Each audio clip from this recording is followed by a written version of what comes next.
Alrighty, I will read to you and introduce.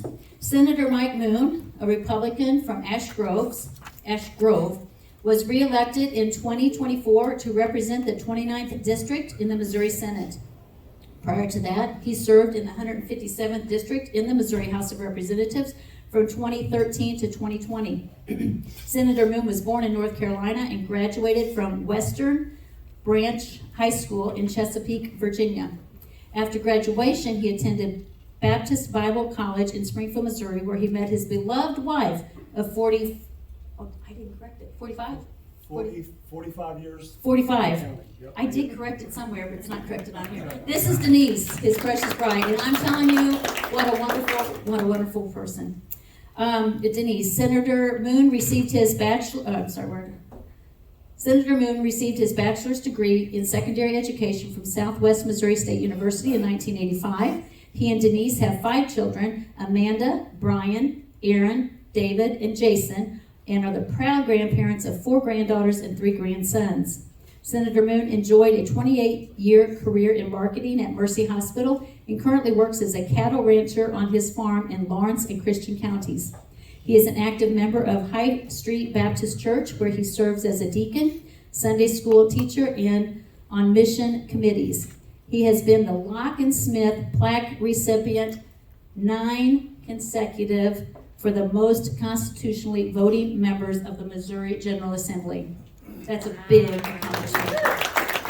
Thank you so much, Senator Moon. And then we have Dr. Wesley Scroggins. He is the professor of management at Missouri State University. He teaches courses in human resource management and organizational behavior. He received his PhD in management from New Mexico State University and holds a MS degree in industrial organizational psychology from Missouri State University. Dr. Scroggins also holds a Master's of Divinity degree from Midwestern Baptist Theological Seminary and is an ordained minister.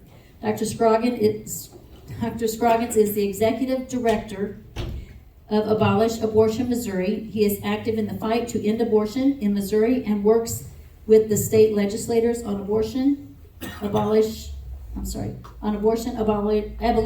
legislation.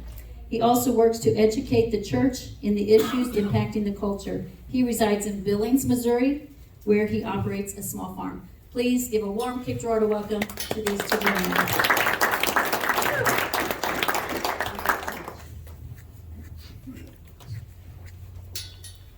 And just arriving, Steve Jordan. Yes, sir. Oh, Thank you. Yes. Thank you. Yeah, Representative Steve Jordan, he represents the southwest part of Cape Girardeau County and Stoddard County.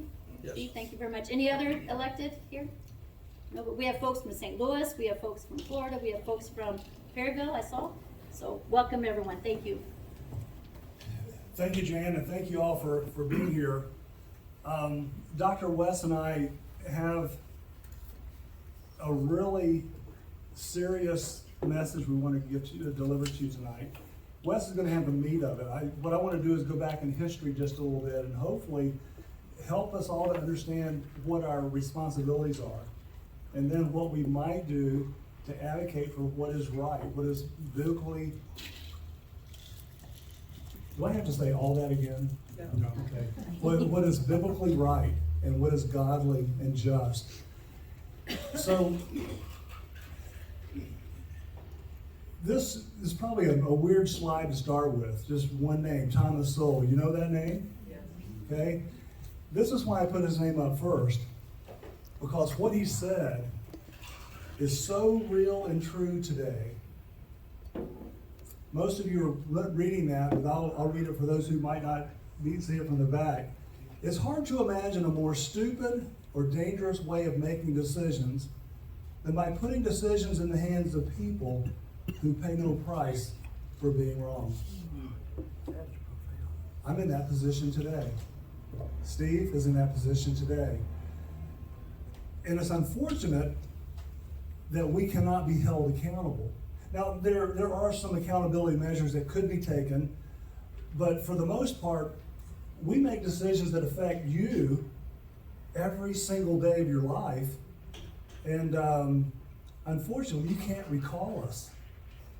There are some ways that you could you could hold us accountable, but they're very few and far between.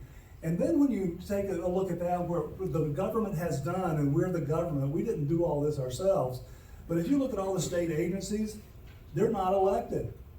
And there's not a blasted thing that you can do about it except to appeal to the governor, who is over those executive branches, of the executive branch in those agencies, or convince enough legislators to make some changes that actually oust these guys, or put some measures against them that hopefully would get them to think a little bit more. That's not the topic of conversation today, but I just wanted to point that out. But we're living in some weird times with that regard. So, talk about life a little bit and the king's responsibility. And then Joint Resolution 72 is something that we can use to combat and even make the decision better for the people, hopefully in November, if we can get this past the legislature. What this amendment does, or this joint resolution does, is recognize personhood. And hopefully that'll make sense here in just a minute.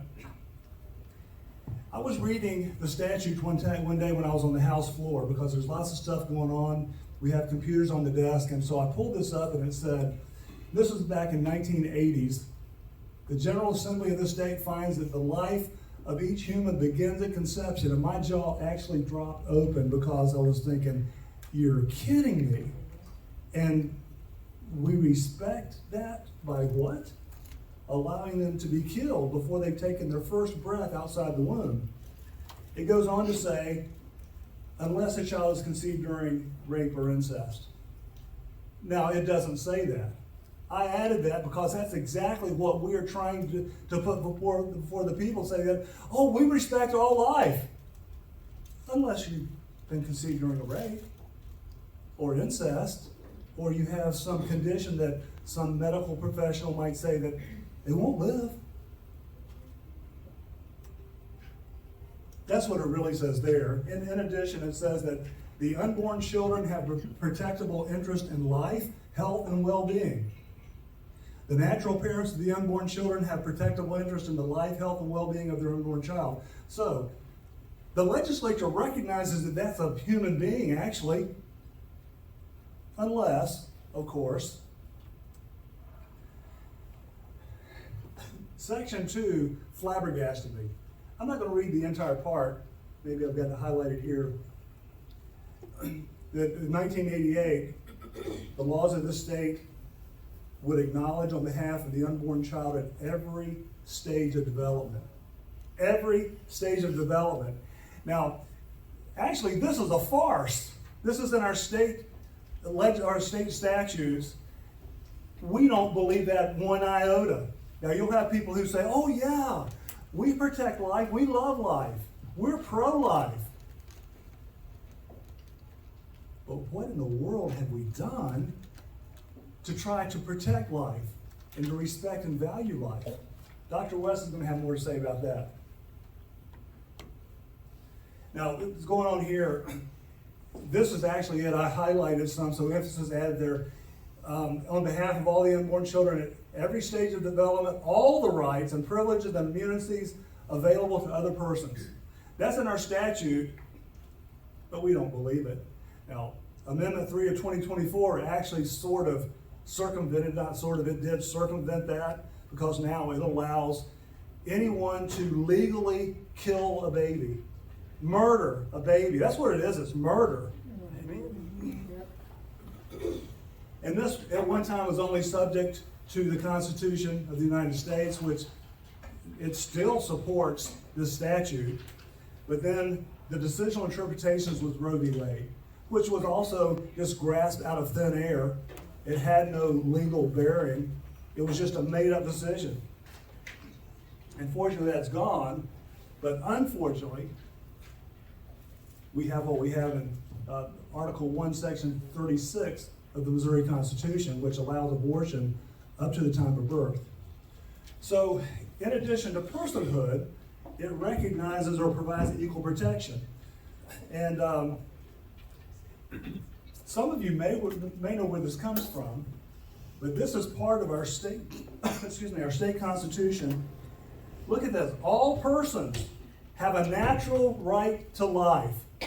That's in our Constitution. So we have some antagonistic language. Why in the world we haven't had a challenge to that already, I cannot tell you. I've talked to attorneys who say, yeah, you're right. They're not going to take it up. And also, they're entitled to equal rights and opportunity under the law. This is everybody. Except for persons conceived during rape or incest. And you say, well, that's outlandish. Is that in the Constitution? No, it's not. That's what's in the Constitution. But I added that for emphasis because that's exactly what we're trying to do. We're promoting no abortions. They're outlawed, prohibited in the state of Missouri unless you were unfortunate in how you're conceived. And that's just not right. That's not godly. And there's either right or wrong here. We can either obey God and do what we can as men and women and leave the rest to God, or we say, we just can't fight it because the polls say we won't win. Let that circle around in your mind for just a little bit. We can't win because the polls say we can't win. Who was polled? Anybody in here polled? I haven't found anybody yet who's polled. And where are the polls? They haven't released them. I would say because probably there's no poll that actually supports their argument. And of course, that is the principal office of government, protecting the God-given rights of those who are in our state. And here's the last part of that. When the government doesn't confer this security, I just left it at it fails. And I'm telling you what, we have failed miserably in Missouri. We are failing. Now, before you start pointing fingers, pull that back in because I'm going to cast some responsibilities in just a minute. Hang on. So that's from Article 1, Section 2 of the Missouri Constitution. Now here's what the U.S. Constitution says in Amendment 14. That all persons born or naturalized in the United States, and here's the second part. I'm going to chase a rabbit real quick. And subject to the jurisdiction thereof. If you're from another country, you're not a citizen of the United States, and you come in and have a baby on American soil, you're not subject to the jurisdiction thereof. Heard the term anchor baby? Somebody misinterpreted that along the way. There's no such thing. Maybe that'll be taken care of. They're looking at that now. But in any case, if you are subject to the jurisdiction of the United States, you're a citizen of the United States and of the state where they reside, no state shall deprive any person of life, liberty, or property without due process of law. Where have we gotten off the rails here? Folks, this is what we've done in Missouri is antagonistic not just to the Missouri Constitution, but also the U.S. Constitution.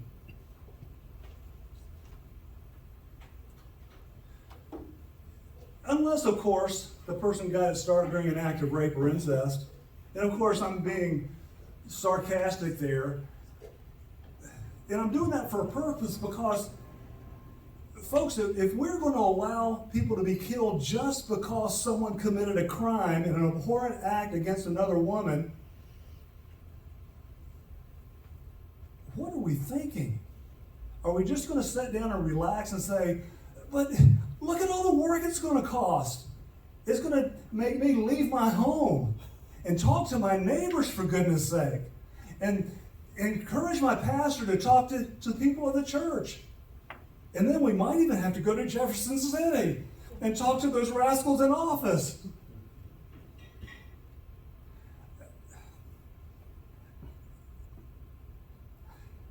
I wish you could hear some of the stories. And I don't know them all. But folks, if we're not willing to work to save those who can't defend themselves, then we may as well just leave. Go home to heaven now. And if you're a Christian and you don't pick up a finger to fight this, what are you going to say when God asks you, what did you do to protect my creation? I don't want to be in front of him and not have an answer to say, but I tried. And I hope that you'll go home tonight and that you will toss and you will turn until God pricks your heart enough where you say, I'm going to get involved. Ask the Lord where you need to be involved and then be obedient and do it.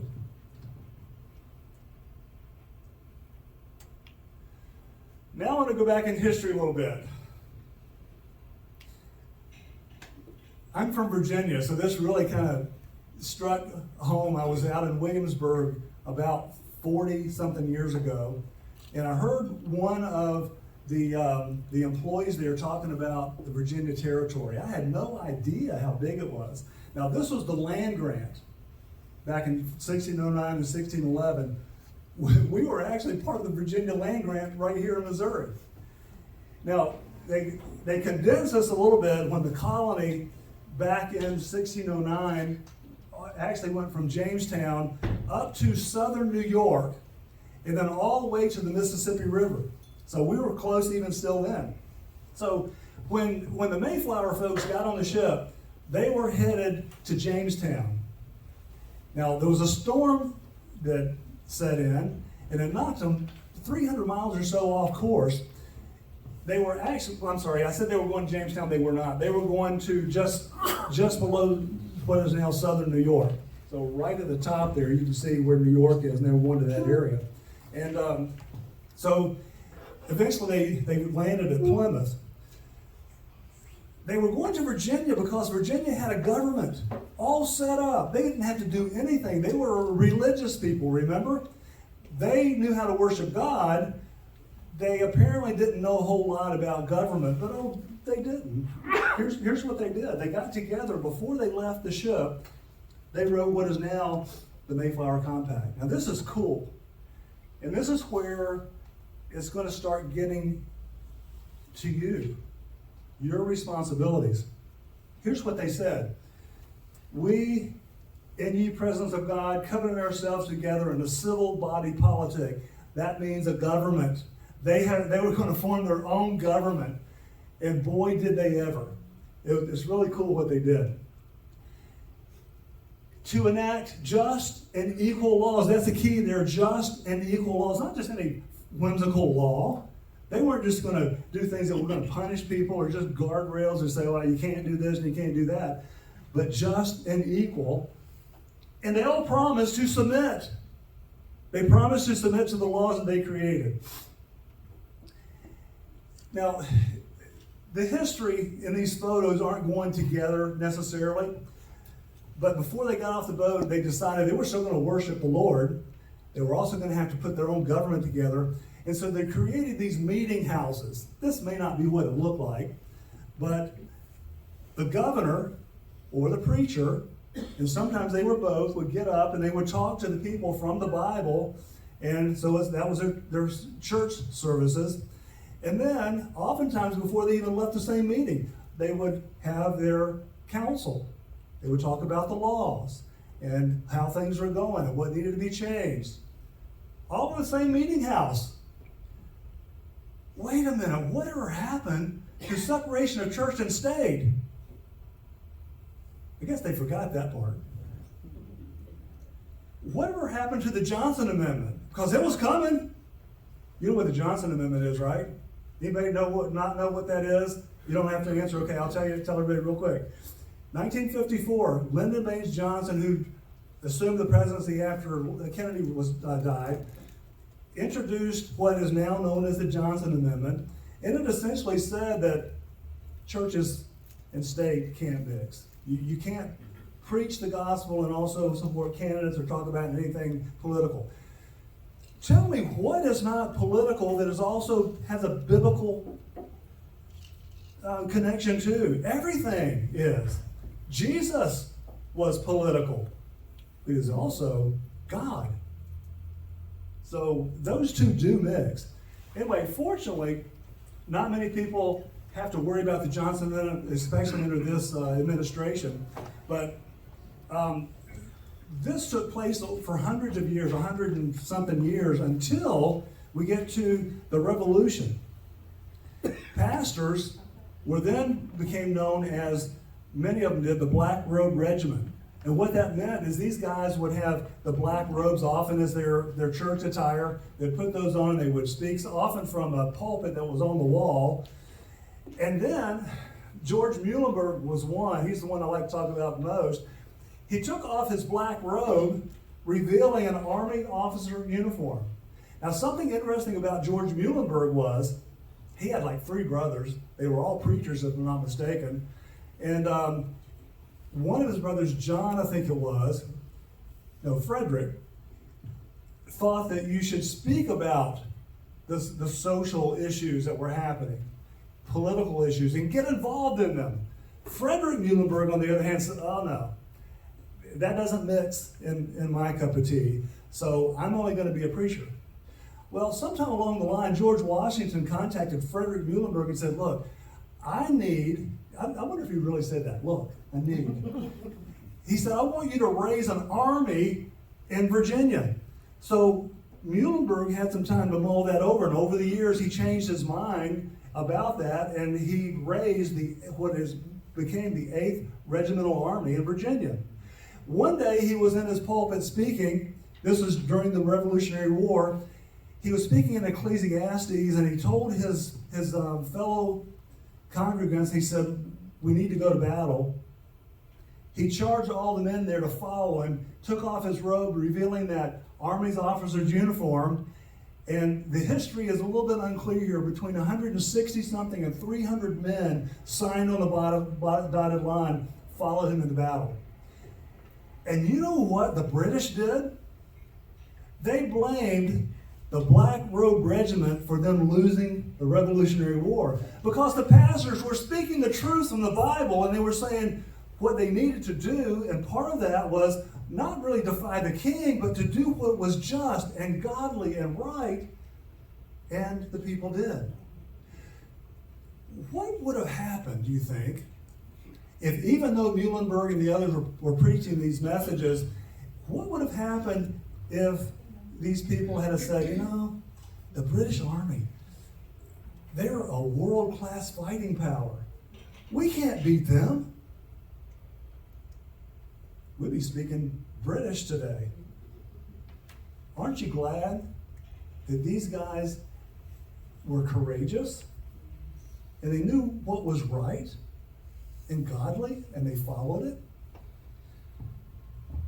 So the meeting houses probably didn't look like this. They were actually churches. If you go to some of these colonies, you'll see they had some pretty good churches there. But they were still doing the same thing. They were preaching and teaching the gospel of Christ, and they were also talking about politics. So King George, and this isn't really King George, it was just an ugly picture I found that I thought I could make fun of what King George looked like. But anyway, this is King George in my mind, and he tells one of his generals, Thomas Gage, go over to the colonies and tell them they've got to stop preaching and meeting, doing politics and faith together. Guess what happened? Did the people give up? Well, you know the answer to that.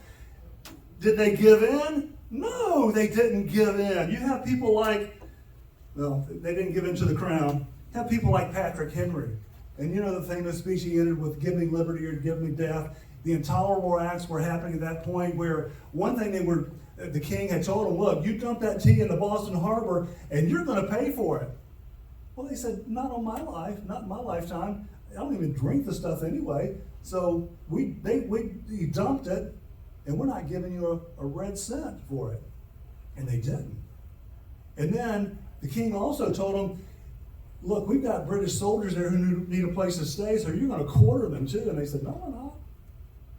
You'll find things in the Constitution today that answered all those 27 grievances that are in the Declaration of Independence. They were all answered.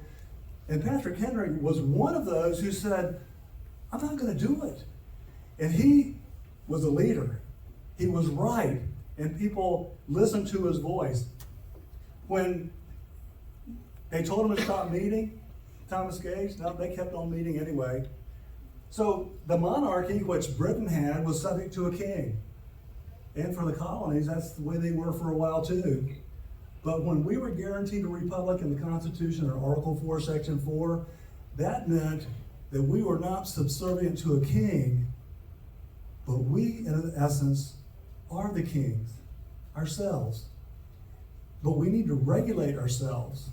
And in doing so, there's a responsibility. And part of that is responsibility.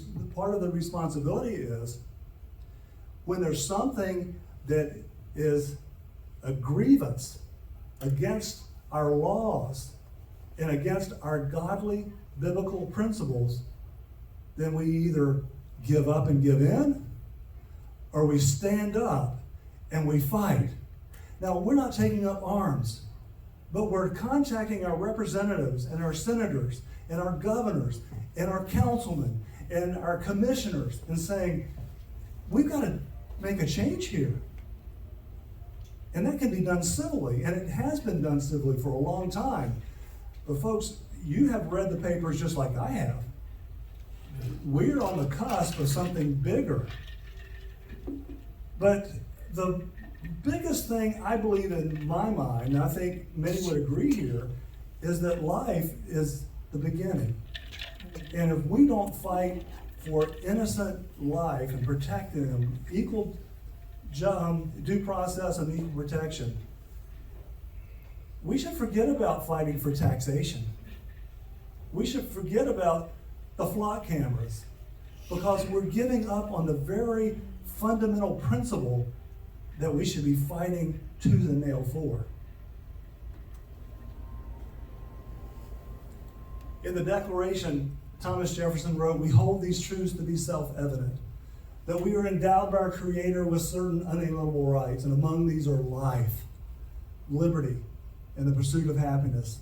And to secure these rights, governments are instituted among men, deriving their just powers from the consent of the governed." And who is the governed? You should all be pointing right back to yourself. Steve and I and any other legislator, even the governor, even the courts, can only do what we do if you consent to it. Now, is it going to be easy? Oh, I guarantee you it's not easy. Steve is just getting in the fight legislatively. And Steve, I don't know why you did it. My wife doesn't either. I kept bantering him. And while we can have fun bantering back and forth on that, it's very serious, folks. I don't know how many legislators I've seen come to the Capitol with good ideas, noble,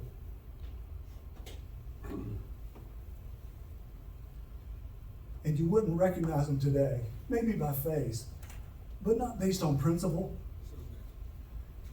And as soon as you find someone, and see, I'm gonna put it on you here, if you don't hold to your oath, I hope they pull you back faster. And well, I don't know what the right analogy is. Faster than you can blink, I guess. Hold them accountable. Hold me accountable. I'm not in your Senate district, but I expect you, if you see me doing something that is not right, to contact me and tell me, you better straighten up. That's enough for me. I bet it'll be enough for Steve too. But folks, you are the kings and the queens. You are the government. The government can't do anything without your consent. And we have coming up next November something that is outrageously wrong. And the legislature tells me, well, we can't do anything else because this is the best we got. But it's not the only thing that it's the only thing that was tried. They gave no other time for anything else that would have been a full repeal, that would have required equal protection, or personhood. Why? Because the polls. And they still haven't produced the numbers, as I've said. We need to demand the numbers, but even more, we need to demand that the legislature take up the legislation that is proper and right and godly and pass it. We're in the majority. But yet we make excuses every single day of why we can't do something. And I've had enough of it. And I hope that you're fed up and had enough too. Because if you don't get involved, they can shut me down just like that. And they have. But if we came out in mass, they would not be able to shut you down. So I'm appealing to you. I hope that fire is lit under you. And I hope you will light that under someone else as well. It's been reported in a lot of documents that there are only 3% of those in the colonies that actually picked up arms and got involved or did something to support the revolution. 3%. I don't know what the population of Cape Girardeau is, but I'm wondering, are you part of the 3%? Maybe God has you here for a purpose tonight. Maybe He has you here to hear the truth. And maybe He wants you to get involved in some way. And I'm not telling you what that involvement looks like for you particularly. I'm asking you to pray to the Lord to open your eyes and reveal to you how you should be involved in this fight. Demand a better option. What are those options? Personhood, equal protection, and a full repeal. Sounds pretty simple. And it really should be. We have legislation that's filed in the Senate and in the House. And for goodness sake, if a senator, leader of the Senate, and a leader of the House is not going to listen to the will of the people, well, I'll let you fill in the blank. But we don't need people who are going to kowtow to lobbyists. We don't need people who are going to say, well, the polls say we can or can't do whatever. We need people who have courage and they're willing to stand up on their own 2 feet and say, we're going to protect life at all costs. That's what we need to do. And I end with this, because how stupid are we when we elect people, put them in charge of doing things, and there's no price to pay for not doing it or for doing it wrong.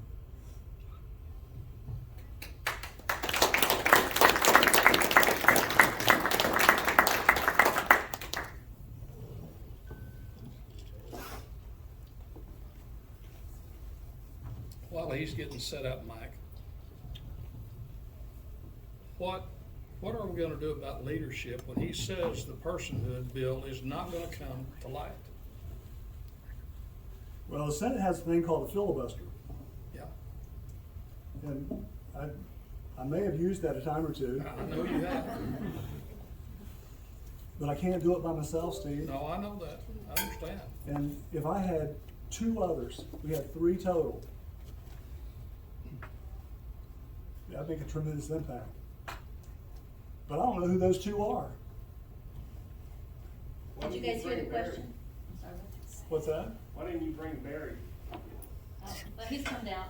He'll be done in Why didn't I bring Barry? Barry Hovis. Oh, why didn't I bring him? No, he's Is been he your there third? numerous times. What's that? Is he your third? No. No, you have to be in the Senate. Yeah. Yeah. Yeah. So, No, Senator Berger's not here.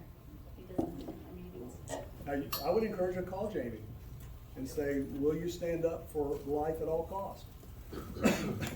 There's I'll tell you what, Wesley, pandemic up there. What's that? There's a pandemic up there. They've all lost their hearing.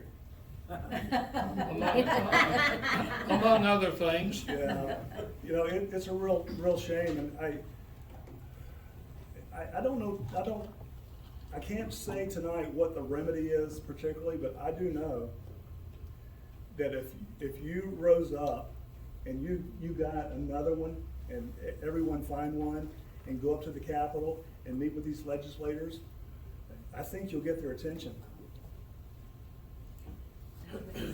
Changes can happen, but it just doesn't happen without input from those who are elected, who elect us. I've got more to say, but I'm going to turn it over to Wes because he's got some real meaty stuff that's going to tell you the really intricate parts of these pieces of legislation. Yeah, well, let's talk a little bit then about the Amendment 3, the new Amendment 3 that Senator Lee here has mentioned. And I just will say, I represent Abolish Abortion Missouri, and we have been around for about 3 years now. And basically, we formed to provide biblical leadership in the fight for life, all right? And I don't know why that's changing. There you go. I didn't do it. But anyway, yeah, just this need for biblical leadership in the fight for life, because it's lacking, folks. It's lacking, all right? Is that better? It's lacking in the state of Missouri, a biblical approach to the fight in the fight for life. And I'm going to run through, just because of time, these first few slides here very, very quickly. But just to say that, you know, we are Christian people. We're all volunteers. We have no paid staff at Abolish Abortion Missouri. Everything that we do is just strictly voluntary. But we are Christian people. We work from a biblical worldview, and we approach the issue of abortion from a biblical worldview. And that is right there, the reason that we oppose this new Amendment 3, because it's evil. There's nothing biblical about it whatsoever, and that's what I want to show you, all right? So if we just turn the slide here another time or two, just real quick, principles of, just kind of set the stage, principles of abortion abolition. Basically, the term abolition, it comes from slavery abolition, right? Just like we abolished slavery here in this country years ago, we believe that we need to do the exact same thing when it comes to murdering babies, all right? And that's what abortion is. It's the murder of children, and we want to see it abolished. And so, yeah, the slides are changing. But I think you saw here on the previous slide, if we go back, and I don't know why that is doing this, here's what we believe. Abortion is murder, all right? It's period. It's the murder of a person, a preborn person. We believe that all life is created in the image of God, all right? Doesn't matter how you were conceived, as Senator Moon mentioned, that's not the issue. The point is, we are human beings, we are created in the image of God, and we are made in that image at the point of conception. I can't remember here what the third point was, but boy, I don't know what's happening here. You know, why that is doing that. Okay, so life, personhood begins at conception, and then given, you know, those positions, you know, basically the implication of that is that abortion must be made illegal at the point of conception, right? Not at 12 weeks, not at 20 weeks or at any other weeks. It must be made illegal at the point of conception, when that human child is born. And I do not know why in the world You that. want me to do the screen for you? Or? Yeah. All right, and then number 5, because we're going to have to move on. And here's where it again really is relevant to this new Amendment 3.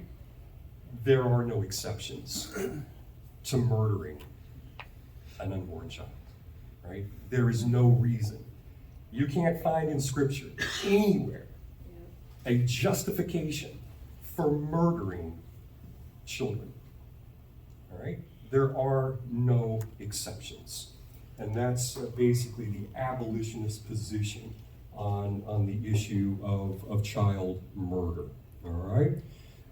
Again, we have we hold a biblical position. I could spend all night exegeting those few verses right there, but basically God recognizes personhood, the personhood of the child in the womb, and that is what That is what you see there in Psalm 139, 13 through 16, and there's many other passages of scriptures that also teach that. But let's move on, all right? And so basically, this idea here that the preborn, right? The preborn are persons created in the image of God, just like you and I, born persons.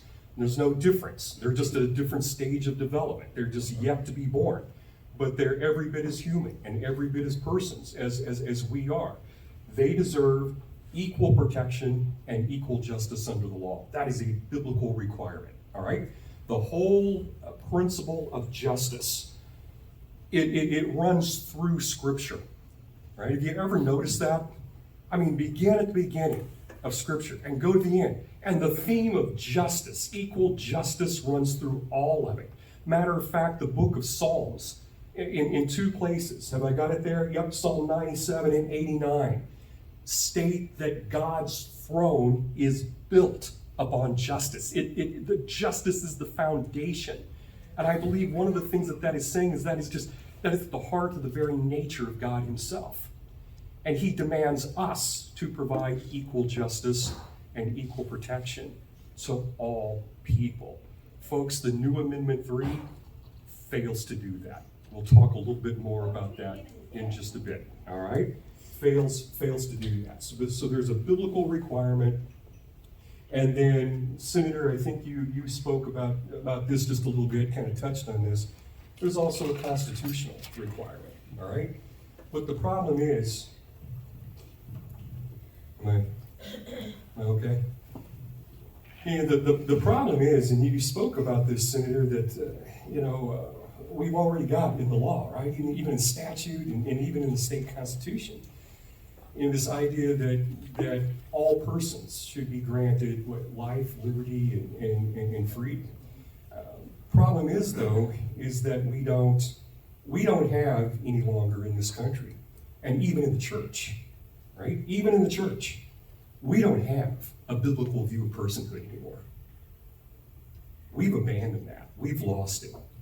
And although, we espouse that, the preborn are human and they're persons, for many of us, there's still something that we don't see as being equal, right? We see them as being different and not quite equal to us that are born. I think it's a problem. The other issue is, from the constitutional perspective, is that just because you recognize individuals as people doesn't necessarily mean that we provide them with equal protection and justice under the law.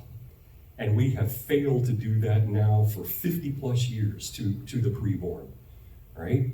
Well, there's something different about them. And so we just don't give them equal protection. And that's where Senator Moon's personhood equal protection bills are so important in bringing the murder of children to an end, is that we've got to recognize them for what they are. They are human beings, persons created in the image of God, that deserve all the equal protection and justice under the law that you and I have, and that you and I enjoy, all right? And before we go on here, let's just turn the slide, because I want to get to the new Amendment 3. But, you said something, Senator, I can't exactly remember what you said, but the whole idea about liberty and freedom, there's a lot of groups out there. You just brought something to my mind, and I need to say this before I forget it. But there's a lot of liberty espousing, freedom espousing groups all over this state right now that exist, right? I mean, they've got leaders that are in the Capitol, trying to fight for liberty and freedom. They're pushing this new Amendment 3. The problem is they don't understand what true liberty and freedom is. I mean, listen, folks, here is the biblical principle. It's a biblical promise. There is no liberty and freedom for us when we deny it to other people. And when you deny life to other people, sooner or later, liberty and freedom is going to be taken from you. That is the biblical promise. So yes, Senator, why should we be shocked that we see the cameras all over the place? Why should we be shocked that our liberties are slowly being taken away? Well, we don't mind taking them away from certain other groups of people. And in the eyes of Almighty God, that is a serious breach of his just character and nature. And he punishes that, folks. And that's what we're seeing in America today. The beginning of it. I don't think we've nearly seen anything as to what's coming if we continue to murder these children. But that's a principle that these groups don't understand. They don't understand they can't have liberty and freedom as long as they kill other people. All right? And that's what the new Amendment 3 does. And it looks like my slides have settled down. And that's a good thing, right? Not jumping all over the place there. All right, let's talk a little bit about what this new Amendment 3 does. All right, and I assume that you all know something about kind of the background. We passed Amendment 3, back in November of last year. This HJR 73, or what's being called the new Amendment 3, you also hear called, I think, A326, was passed by the legislature back in the last session. And we're going to see it on the ballot in November of next year. It's going to be before you and I to vote on this.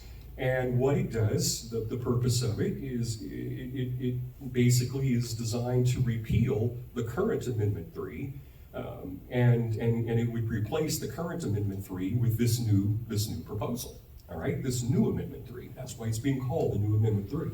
So it's just designed to repeal and replace. All right. Here's the problem. All right, from a biblical constitutional perspective, here's why Abolish Abortion Missouri, we do not support the new Amendment 3. All right, it's evil. I think, Senator, you mentioned the first point here. And these are the major, what I think are the major problems. We could sit here all evening and walk through the resolution and talk about all the different problems. But it's going to put into our state constitution, right? The right into our state constitution, the constitutional right to murder children, babies, conceived through rape and incest up to 12 weeks of age, all right, of development. That's going to be a constitutional right in the state of Missouri if this passes. Okay? As you can see there in point number 2, it legalizes the killing of people, these preborn children, with fetal anomalies, all the way up to the point of birth. There is no time restriction for murdering these children if they're found to have fetal anomalies. Right? Now, folks, we don't have that right to make these decisions. Right? We don't have the right to play God. Scripture tells us that taking the life of these children is evil. And there is nothing whatsoever that makes this right. Your legislature can tell you all they want. I mean, so they can sing it until the cows come home, that this is the best that we have. It's all we can do. As Senator Moon has already stated, we don't know that's not true. And he is presenting them, and Representative Burt Whaley in the House is presenting them with other options. But this is what you hear. This is the best that we've got and the best that we can do. Well, you know what? They may be right. For all I know, they may be right because we've never been able to see the numbers. I don't even know if the numbers exist. But listen, even if they're right, and even if this is the best that they've got, it's still evil. There's nothing that justifies the murder of these children. It's a calculated, teleological, some of you have probably heard the term utilitarianism. Utilitarianism is a teleological worldview that basically says what? That what is good, that what is right, is whatever produces the greatest good for the greatest number of people. That's what that is. It's basically saying, hey, if we can roll some of this Amendment 3 back, and we can accomplish certain purposes and certain goals, it's okay to kill these children, as long as it produces a greater good. Folks, find that in Scripture. It's not there. This is an anti-biblical worldview that this resolution is based on. It's a utilitarian ethic. It's not a biblical ethic. And God doesn't give us the right to decide who dies and who lives in order to accomplish our own goals. It's evil in His sight. All right? As Senator Moon mentioned, point number 3, it denies equal protection to certain groups of people. This new Amendment 3 begins to single groups of people out. That's one of the things that I find I think maybe the most dangerous about it, is that it's the beginning of the specification in the state constitution of groups of people that we are going to make it just legal to kill. For some reason, they're not valuable. For some reason, they're not quite worth what the rest of us are worth. Their lives maybe don't mean as much for whatever reason. And we're going to start specifying these groups. Now, folks, that ought to scare you. That ought to scare you. Because it's like we were talking to a pastor's group this morning, and here's what I told them. If today we can begin specifying groups of children that we're going to make it legal to kill because of certain characteristics, like the way they were conceived, or that they've got some kind of a fetal anomaly, somewhere down the road, in time, right? There's nothing that's going to stop the legislature and the people of the state voting to put the right to kill you and I into the Constitution because of some characteristic that we hold. You know, maybe we're old. You know, maybe we're not productive anymore because of our age or because of certain disabilities. So, you know, our value from a utilitarian point of view isn't that great anymore. So, you know, let's just get rid of these people. Maybe it's what you believe. Maybe it's your faith that no longer is of value. But there's nothing to stop this from happening in the future. It opens that door. It's a very dangerous thing to begin specifying groups of people that we can kill. I had lunch several months ago back in Springfield with a young manager. He's a brilliant young man. He's managing out of Springfield, Missouri, 20 teams of people all around the world. We were talking about this, and I said this to him, and he looked at me and he said, "Isn't that what happened in Nazi Germany?" I said, "Yeah, what's the difference?" Number 4. And here's the lie, another lie, that the people promoting this resolution will tell you, is that by repealing the current Amendment 3, it ends abortion in Missouri, except for those those exceptions. Folks, that's a lie. All right? If this passes and we repeal the current Amendment 3, abortion remains legal in the state of Missouri. Now, they're going to tell you it's not, but it does. And some of you have probably heard me say this before. We've never had an abortion ban in the state of Missouri. We have never had an abortion ban in the state of Missouri. Abortion has always been legal. It was legal in Missouri before we passed Amendment 3 a year ago. We closed down the abortion clinics in the state of Missouri. We did.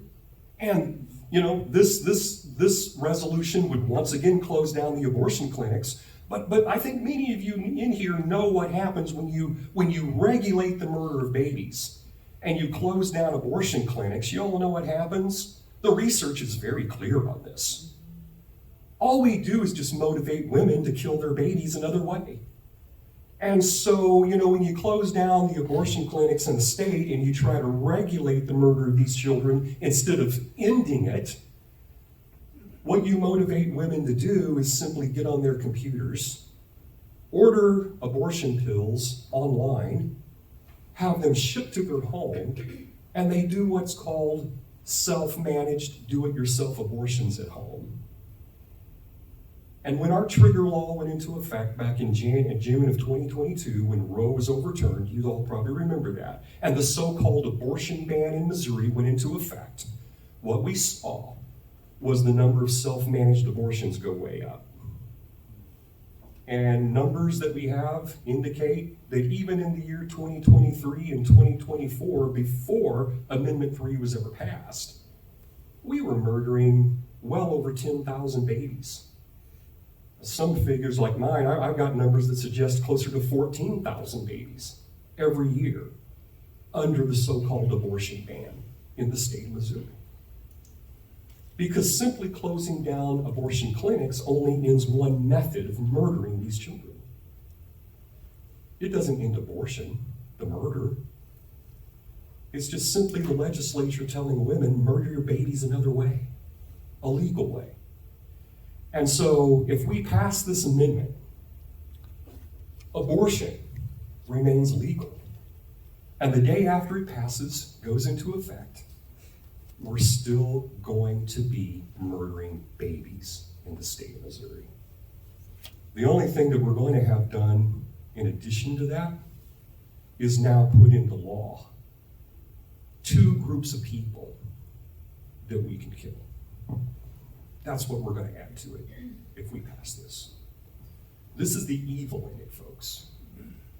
And it's why we have to defeat this new Amendment 3. Okay?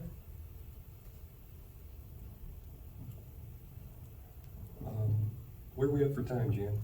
It's 10 after, you've got 30 minutes, 35 minutes. Senator, let's just open this up for questions. All right? Okay, just remember not to speak until you have the microphone in front of you, and I'll carry it around. You want this one, Jan? Yeah, you guys can.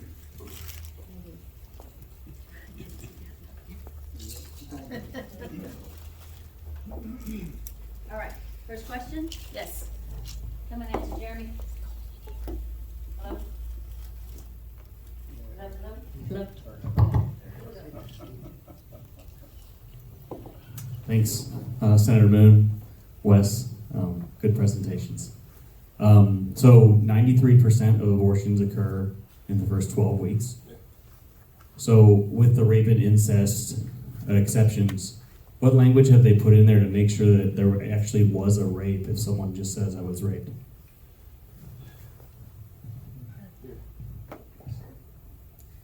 There was language in 33 and SJR 33 and then HJR 73. I believe both of them had requirements for a police report. It was removed in the final version. And here's here's what they're saying, that you don't want things that should be statutory in the Constitution. And while I would agree with that, that provision alone being taken out is going to make it where anyone can have an abortion and just claim there's a rape without any other consequence. Right. And so that's another reason, Jeremy, I'm glad you pointed it out, that makes this even a worse proposition. Because as Wes pointed out, they're going to continue the abortions will, and this is just another way that they can get around actually being held accountable for it. So they don't have to name anyone, they can just go in and say, I was raped, and then automatically get their abortion. That's correct. If you didn't hear that, no requirements for naming anyone, charging, filing a charge or anything. You just go in and claim you were raped, or even for incest, I guess you could do that as well, but rape particularly. Senator Moon, do you have any co-sponsors on your SJR that you pre-filed? Since it's pre-filed, it hasn't actually been officially filed. That will happen on January 7. And so there are no co-sponsors yet. And unfortunately, when we had our caucus for the Senate in October, I was the only one who spoke in favor of putting something else on the ballot. So it's going to be a battle. That's where we need you to come in and convince other senators around the state, even other House members across the state, to consider what we're up against and to do what's godly. Now, they're not all followers of Christ, I guarantee you that. But there are many who claim the name of Jesus who are pushing the Amendment 3 that will be on the ballot next November. And so we need to convince them, pray that the Lord would open all of our minds. And I told Wes this morning, as we were talking, I'm not always right. And so if I'm wrong, I want the Lord to reveal that to me. And he works through men and women. When I say men, I mean mankind. And so if you find a flaw in our arguments, would you please contact us and let us know? Because we don't want to pass on wrong information. And so that answers your question, at least temporarily. Hopefully we'll have some. We'll see. It sounds like you're giving us a call to action. Can you give us some concrete, give us 5 things that we can do, because all of us don't have the skills that maybe you have? Can you give us some, maybe 5 concrete things to do? Well, the first thing would be pray. If you're a follower of Christ, then pray. If you're not a follower of Christ, then ask the Lord to reveal himself to you. Because if you're not following Christ as a child of God, and I'm not talking about in the image, I think I said that earlier, you need to be a believer. Ask him to reveal himself to you. We can talk afterward if you want to. But first, make sure you know where your eternity is. Ask God to reveal to you what you should do and how we should also be working. Even now, before the session begins, develop a relationship with your senator and or your representative, wherever they might be, and get to know them. Ask them where they stand on this issue, and ask them why, if they're favorable of allowing abortion to continue, ask them why. That may be the only question you have to ask them, because honestly, some haven't even thought about it. Many times, all it takes is the president approaching them on the Senate or the Speaker of the House and say, look, just support it, go along with the party. Ask them for accountability. Secondly, communicate with them regularly. When the session begins, the first 2 days are nothing. Bills will start to be referred on, I think it's the 12th of January, which is the following Monday. The Speaker is responsible for referring bills in the House. The Senate Pro Tem is in the Senate. There's no rhyme or reason really given. They could take any bill and refer it. So make sure the bills that we're talking about are referred. And then once the bill is referred, contact the committee chair and ask them for a hearing. Stay on top of it until those things are done. Once a hearing is scheduled, contact the committee members and ask them to seriously consider passing these measures out of their committee. And this is what happened in the Senate last year. We had a personhood amendment pass a House committee, or excuse me, a Senate committee, and the President pro tem just flatly would not refer it. They bring that out and put it up for debate. So those are the first few steps. And if we get that far, we'll likely get it to the floor, hopefully. And if the House and the Senate debate it and pass it. I mentioned, and I think I said we're a majority, for goodness sake. We are, but we don't act like it. And if your majority does not believe that all life is valuable and should be protected, then we need someone else in there. It's your responsibility, because if you consent to what we're doing, well, that's your fault. Senator, thanks for coming down. Stephen Downey, we spoke on the phone a time or two, but so question. Yeah, I'm also the county commissioner, one of the county commissioners here in Cape County. So question, your personhood bill, does it define when life begins? Because it strikes me as that the real problem is we can't come to a consensus, even among Jesus followers, as to when life begins. And that actually became obvious to me last, September, October, whenever I was leading a Bible study. Because I would have told you that everybody sitting around on those tables would have had the same belief that I did. And I was kind of shocked that they didn't. So the question is there a definition of when life begins? And because it seems to me like if we get that, if it's codified that life begins at conception, and it does, then anything, so there's homicide and there's justifiable homicide. The only time you can justifiably take somebody's life is if somebody's in danger. Right, Steve? That's correct.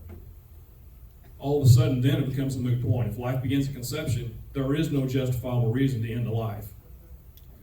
Right?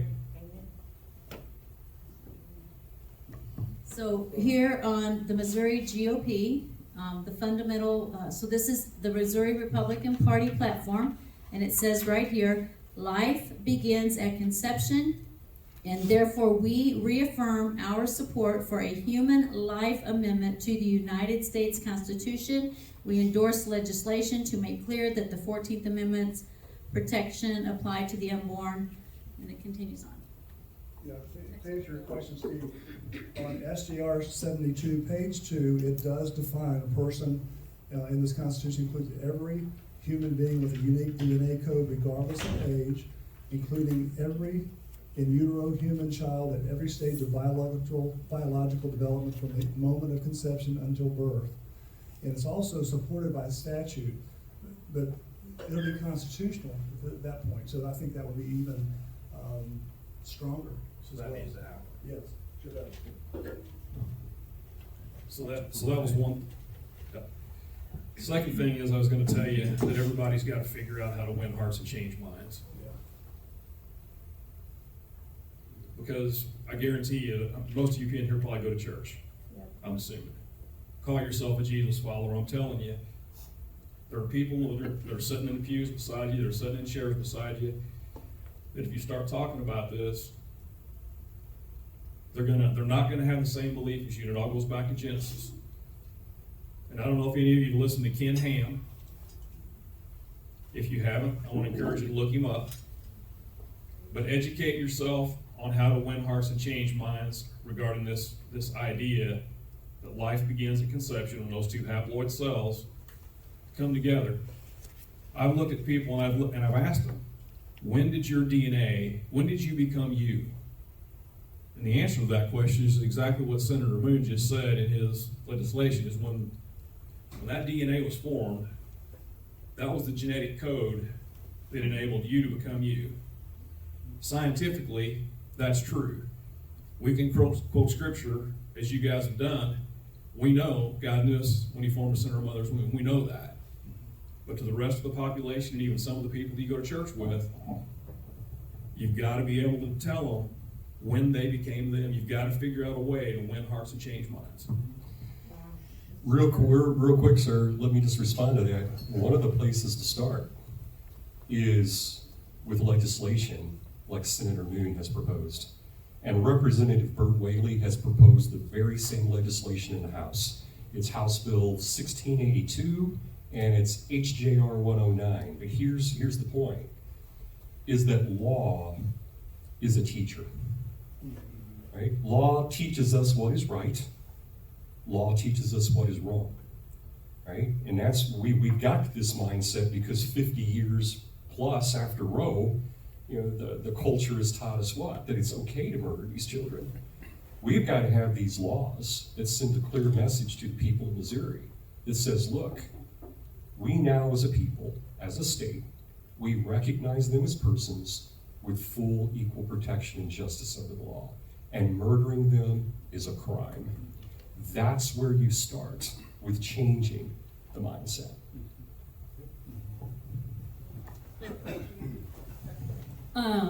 So the last go around with the current Amendment 3 that's like on the books right now, it was framed as, if you vote yes, we will allow abortion in Missouri, and if you vote no, we'll ban abortion in Missouri, right? The last go around. We lost 52 to 48, which is why we're where we're at now. And we've got new legislation coming up. If we wake up in 2026, this is the amendment that goes forward, and it passes in 2026, the same way it passed this past go around. Is that it?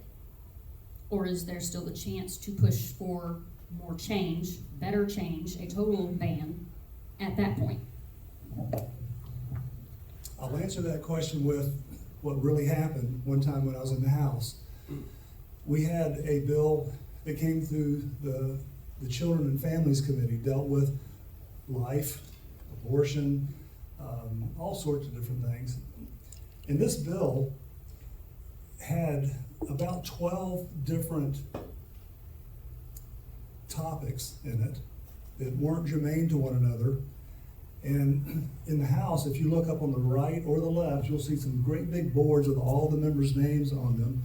And when you go yes, it turns green. And when you vote no, it turns red. And mine was red. So the handler of the bill came back and said, why are you voting against this? And I explained what the Constitution says about germaneness. She said, well, when it goes to the Senate, we'll get it fixed there. And I responded with, how can I trust that will happen?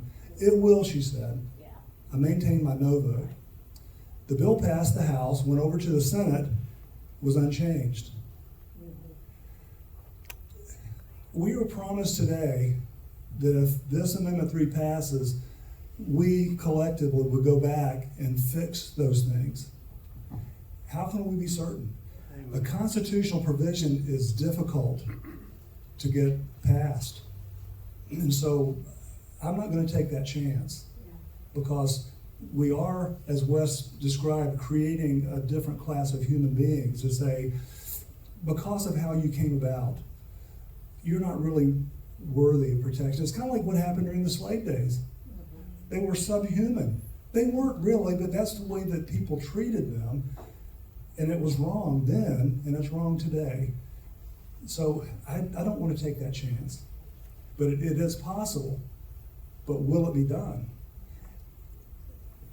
Senator, can I say something to that real quick as well? Is that when your legislators tell you that, yeah, we'll go back and we'll fix it, what you all need to realize, they can't go back and fix this. All right? This is a constitutional amendment.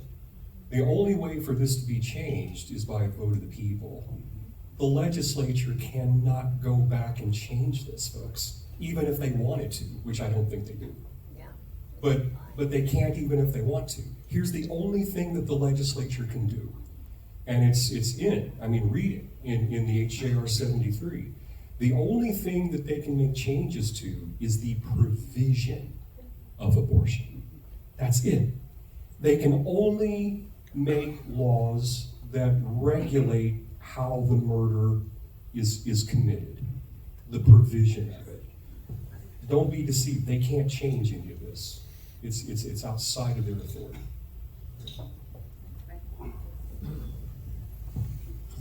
Senator Moon, you started off by referencing articles of the Constitution. And I want to ask both you and Representative Jordan, when you guys took your office, you affirmed an oath to support the Constitution, correct? That's correct. Were you aware of those articles that were in the Constitution at that time? So if you're aware of it, and I affirm that I will support the Constitution in the state of Missouri, what is the penalty if I do not support that? Can the people in your districts demand a recall of your position if you do not support the Constitution of the state of Missouri? Currently, there is no recall for elected representatives. If we blatantly violate a provision that might have a criminal penalty, we could be prosecuted, and if it's a felony, we would be removed for office, never being able to So serve killing a again. person, is that a felony? Absolutely it is, So, yeah. I'm just, we ignore a lot of stuff. Yeah. And we accept so much, well, I can't think of a nice word to say that would want to relate my opinion on this. You're a veterinarian. But we will hold people accountable for killing animals, discarding them, and throwing them in fields, and yet our people that represent us have not one inkling of a feel of a responsibility to fulfilling the oath that they swore that they would defend the Constitution. I believe that's where we as a people should just blow your phones off the wall. And I'm not pointing my, I know him. You should. I know You should blow okay. all the phones off. Yeah. But it's up to us to say, hey, we don't like this. You get it, and I'm glad, and I hope the others have gotten it also. So you mentioned it clearly. You mentioned something about the oath. I think I talked to Dr. West about this, but I was struggling whether or not I could actually take the oath of office with something like that in the Constitution. I really didn't know what I was going to do, but I got some counsel that I thought was appropriate, and so I'm back in office. But it wasn't an easy decision. When I went up there, I looked at the two voting records of the people who were running for speaker. The gentleman I voted for may not have done it right according to the rest of the people in the House. But I voted against the speaker, and I would vote against him again, and I think he's very well aware of that. But when you have a man that will stand up, and I may get a little too strong here, that will tell you whatever you want to hear, like when they were preparing this document here, we're not going to give them any weeks. We're not going to give them rape. We're not going to give them incest. We're not going to give them anything. We're not.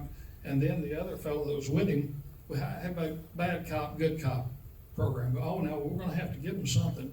And all they were trying to do was wrap me and another guy and bring us over to their way of thinking. I mean, it's terrible up there, what you have to go through if you want to stand your ground. And I've been threatened with somebody to run against me, which they haven't got anybody on the Republican side. So if you don't think you're not exposing yourself when you go up there to some things that are not good, you need to give it a shot, because they will drag you through the mud in any way they can. And I can't be bought. I mean, it's just, I want to do the right thing. And what they're telling now with this bill here, well, if you don't pass this, then you're not going to protect the kids that are anybody that's gonna be aborted. I mean, it's wide open, which it's wide open now, the way you're explaining it. But we're in a tough situation for trying to please the leadership, and I'm gonna try to please them. I wanna do the right thing, and if I don't, blow my phone up. He's gonna hear from me. No, not you, careful. Where are any of the Missouri pro-life organizations on this issue? Take it away, gentlemen.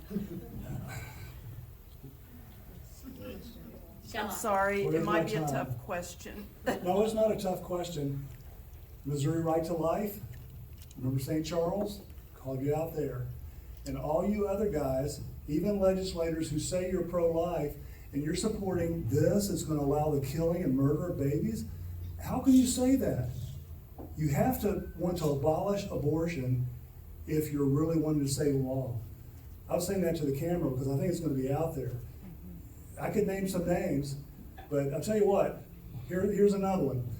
Missouri Right to Life allows people to complete their surveys, and not the one who's turning it in, as long as the one who's running for office signs it and it meets their expectations, they'll be endorsed. I know firsthand that's happened. And so it's a farce, Missouri Right to Life. Protect all life, okay? If you're not gonna support something that will not allow abortion, the murder of children, anybody, for whatever reason, then get out of the business, because it's the business. So I'd never support them again. They won't support me again, I know, but I don't care.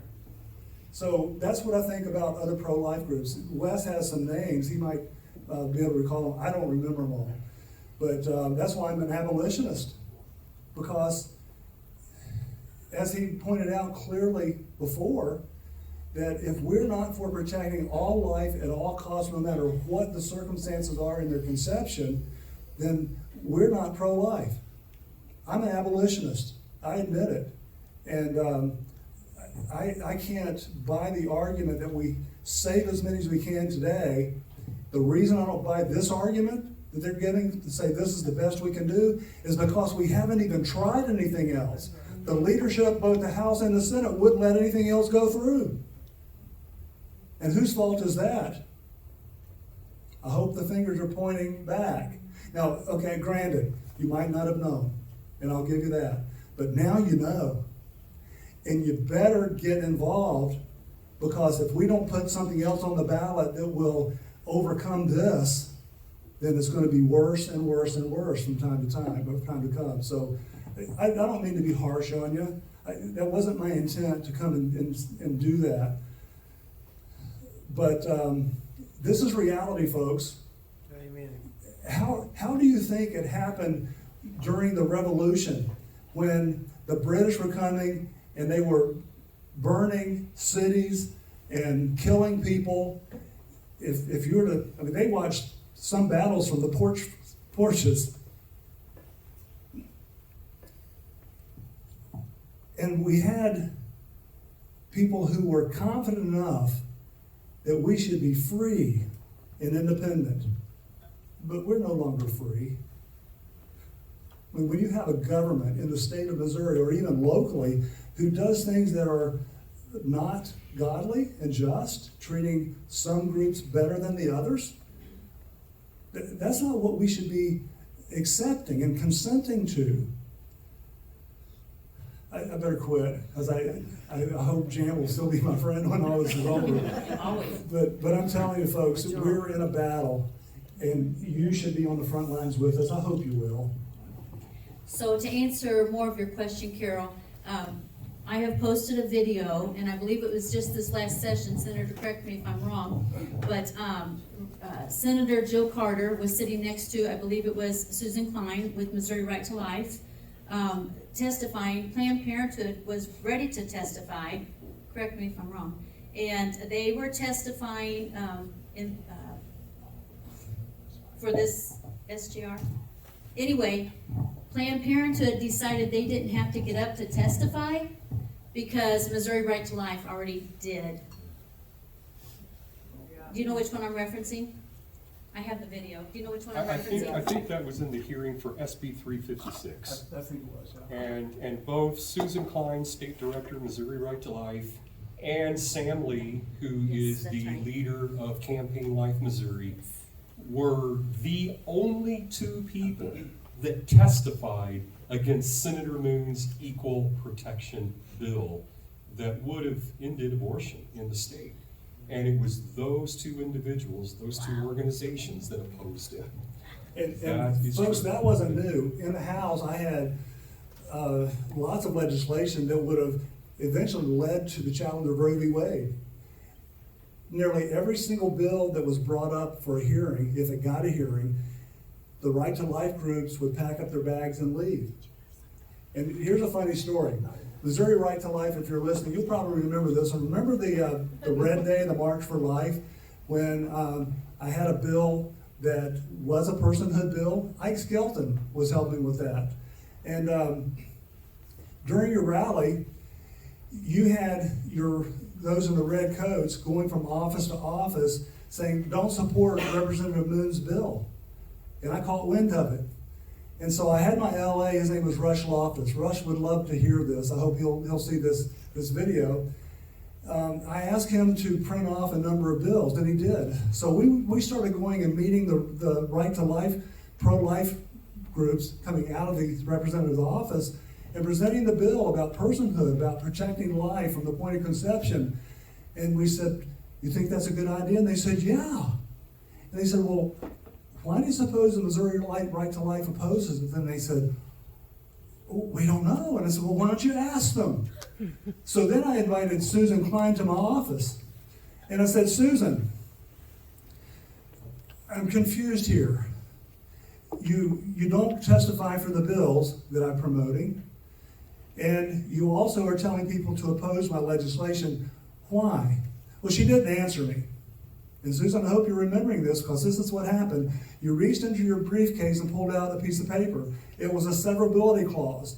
And I'm going to speak to the audience here. A severability clause is when you attach it to a bill, it means that only the new stuff, if the bill is considered unconstitutional, will be stricken. The existing law stays. And I said, that's great. I'll amend my bill. Will you support it then? And they said, no. That was the beginning of why I questioned the motives of Missouri Right to Life in particular. I'm still questioning them based on a lot of different facts that I've gathered over the years. And so if you're listening out there and you're sending in your $25 to Missouri Right to Life, I would ask you, before you put pen to paper next year, to question them and ask them why they don't support bills that would challenge abortion laws. Why they don't challenge things that are going to murder a human being. Why are they pro-life but yet not testify in support of bills that are good bills? And it's not just because of mine. But I'm not going to play the game anymore. The game is over. And so I hope our eyes are open tonight. There are other groups that do that, but they're the only ones that really I've had a close relationship with. And Susan Klein is a nice person. Sam Lee is a nice person. But this is not about being nice. This is about doing what is right in the eyes of God. And I think we're on the right side. And I hope you'll join us. Amen. We have a question here? You'd said that we haven't tried a better version of this yet. Not version of this. Yeah, we haven't tried a better version. We just had other legislation that could have been brought before the people and placed on the ballot, like personhood, equal protection, full repeals of Article 1, Section 36, which this is trying to take out. So why didn't we try them? And I would so- argue we did. How did we do it? Lost How did we do it? in the past election, 52 to 48%. Again, 59,637 votes. We didn't try it. We don't have a bill that will overcome Article 3, Section 36. This one is trying, but it's not trying a full repeal. And if we're gonna put something that's gonna allow abortion or murder of people, then that's not the right vehicle to do it. I don't think that you're going to pass Also, anything you got the more than polls. this. Who have you polled? We lost the last Who have you election. polled to say that we can't pass something that would be a full repeal of Article 1, Section 36 if the pastors will get off their duffs and speak truth to their congregants and people like us get together and fight with all our might? I think we can win it. And you're not going to tell me that we can't because we haven't tried. We haven't tried. We Go didn't. to the legislature, and I guarantee most of those people will say, this is the best we can do. Why? Because that's all they want to try. And that's not good enough. And if we can say with this, okay, rape and incest accounts for about 1%. It's killing. It's still killing somebody. And I don't care if it's agree 0% or 0.1%. It's still a life in God's eyes. And we should not be playing God, as Dr. West said. We should be saying, let's save them all. I'm But sorry, I what thought I'm you were being saying- antagonistic. I'm sorry. No, Okay. I agree with you. My point is, up until a couple of years ago, I was not a Christian. I was vaguely liberal democratic. If anyone had come to me, even with this particular Amendment 3, I'd have been really on the fence about passing it. I would have been part of that 52% that voted to allow abortion at that time, because I did not believe that it was murder. I do now, and I do not want any form of abortion in Missouri. I would love to see a day when it is completely outlawed and completely banned. What I do not agree with is saying that we shouldn't protect as many as we can now while continuing to push for a full ban. Because I do believe that it is going to be a very tough sell, given that we lost the last time around for a total ban, when most people, unfortunately, again, do not believe that it's murder. We can say that word as much as we want. We can tell them it's murder as much as we want. But they do not believe it because they do not share the same worldview we do. And so beating them over the head with the murder stick doesn't do anything. Yeah. That would be the same as telling them, well, it's murder when you clip your toenails or cut your hair. That's the level of belief they have in life at conception. I want to say, please forgive me for being too over the top. No, you're I fine. should- I I get should it. have done that. This is an issue that gets a lot of people riled up. Here's what I want to point out. Don't want to engage. This passed, you said 52%, that amounted to 59,637 votes. Mhm. It's been reported that about 1 million people in Missouri, churchgoers, I'm not going to call them Christians, Mhm. but churchgoers didn't cast a ballot. No. So one of my points is, do we not have the wherewithal to go out and try to reach at least 60,000 of these 59,637 people out of that million and say, do you understand what this is doing? And I understand there are a lot of people, probably go to my church too, that may have voted that. I haven't found anyone in my church that will admit it.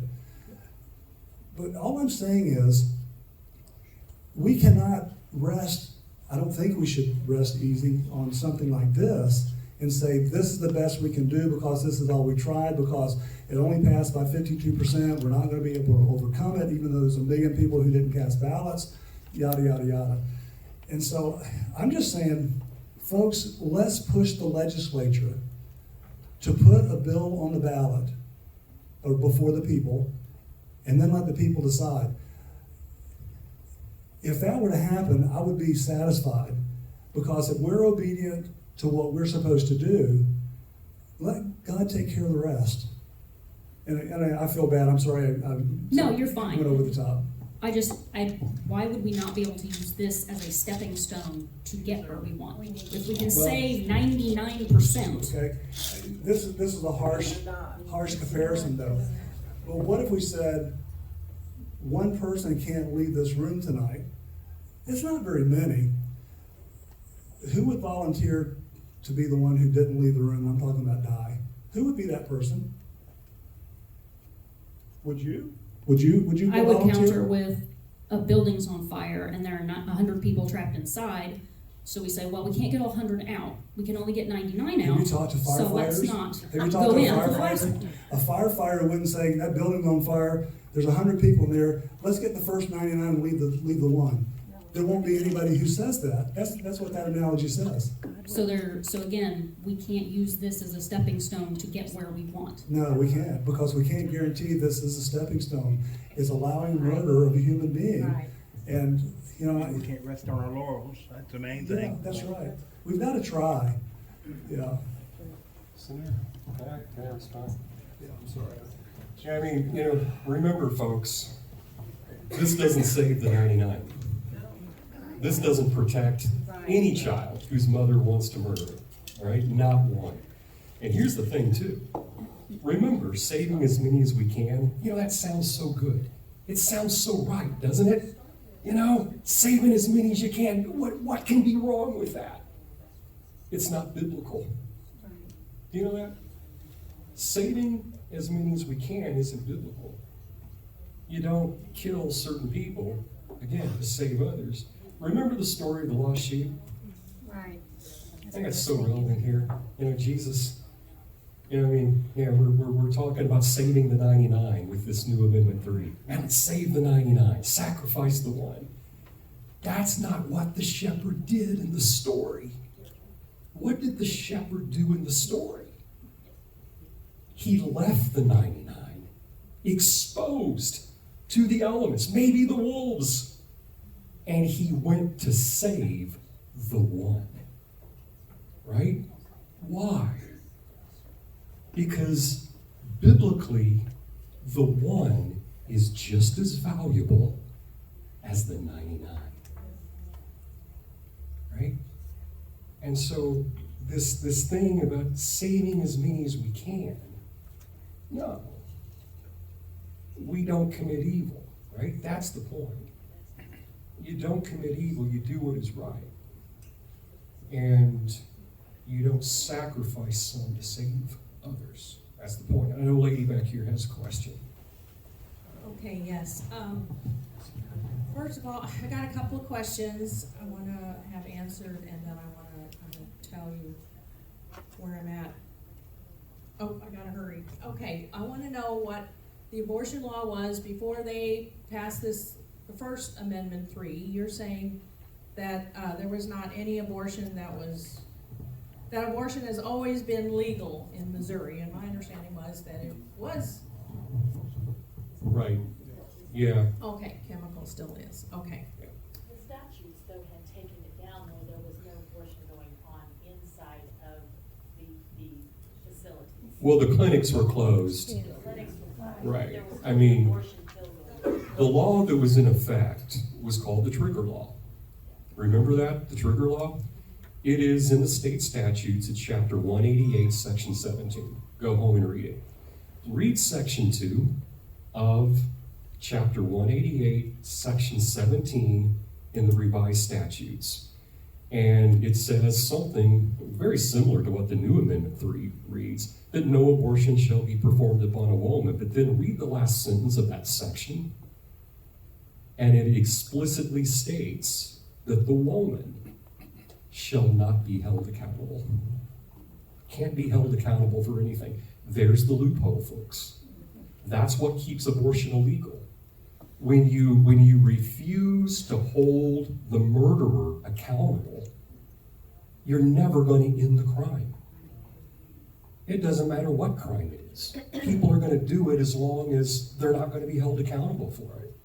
And there's the loophole that we have to close. Senator Moon's personhood and equal protection bills closes that loophole. It basically says killing these children under any method is a crime, and you can be charged. It's basically, that is what it says. It will stop the chemical abortions, all right? Because they all become illegal. Because it's the killing of the child that is criminalized. Jan, real quick, I know you wanted me to say just a few things about the. Yeah, okay, so we are having at the Capitol on Wednesday, January 17th, that's the second week of session. We would love to have as many of you come up and help us as we can. We're going to go around to legislators' offices and we're gonna start talking to them about these pieces of legislation, all right? SJR 72, the SB 951 is the number on the statute, and then Representative Whaley's HB 1682, and it is SJR 109. We're going to start going around and making those the reps and the senators aware that those exist and that we want them to get behind them and press the leadership to send them forward. So if you all will join us in the state capitol on Wednesday morning, I think we're going to probably get started around 10 o'clock, and we'll meet kind of in the rotunda area, but we would love to have you all up there, all right, and help us out. Also, these brochures right here, please take them, get them out. That's one of the things. I know one of you ladies asked, what can we do? Get the message out in your community. All right, that's what we need to be doing. We need to be starting the conversations. But get these things out. On the back, you will see a QR code. You can simply scan that, and it will take you to Abolish Abortion Missouri's website. It will take you to the page. The page is called the New Amendment 3, and we are in the process all the time of adding material to that page. And it will give you more information about this new Amendment 3, all right? And so that's all you have to do, just to get more information about it. You scan that, it'll take you there. And then also you will see on our page a legislative tab across the top menu. And if you click on that, it will bring up and show you the current legislation, links to Senator Moon's legislation and Representative Whaley's legislation. So you can see the numbers, read the legislation, all from our website. What day in January was that again? Wednesday the 14th. Okay, and this will all be in our newsletter this week. I will continue to post action alerts all session in our newsletter. So I would say that's probably the best way to make sure you're getting the information is the newsletter that comes out every Sunday morning. If there's an immediate action alert, we'll post it on Telegram and Facebook. Any other ways I need to get it out there? I don't know, but I certainly would do that. He'll have it on Abolish Abortion. We'll put it on Act for Missouri. So there will be action alerts, and I've sent those links out numerous times. I do want to say something, and Annabelle, I appreciate your heart there. I listened to a sermon last week before, and I put it in the newsletter as well, and it's been posted several times.